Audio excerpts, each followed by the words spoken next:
ও মজিদ চাচা, হয় গো।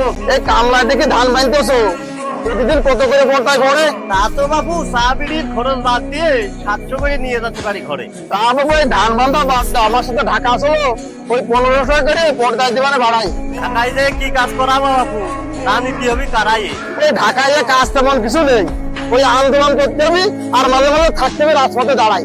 তেমন কিছু করা লাগবে না, এই দাঁড়াই থেকে দেখাবো মানুষের একটু বছর। ঢাকা এখন চলতেছে ওই 12 মাসে আন্দোলনেরই বছর। ওনরে বাবু আমি ভূমিহীন কৃষক, পরের জমিতে কামলা খাটি, ইলিশ পাঙ্গা চাই না আমি, চাই না দুধের বাটি। শোনরে ভাই, আমরা কৃষক মানুষ, সোনার ফসল ফলাই, তারটা মিশে কথা করতে পারি না, তো জন্যে আমাদের গলায় ওই ইলিশ মুরগি লাগে না আমাকে রে, ডাল হলে খুশি আমাকে ফুলাই। রাজপথে আন্দোলন করারে ভাই নাগরিকের ন্যায্য অধিকার। প্রাইমারি স্কুলের শিক্ষকের সাথে বিয়ে দিতে চায় না মেয়ের বাপ, এত বড় মিথ্যে কথা।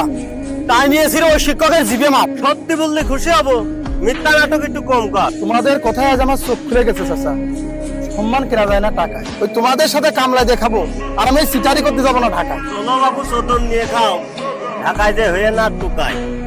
চলো চাচা তাহলে যাই।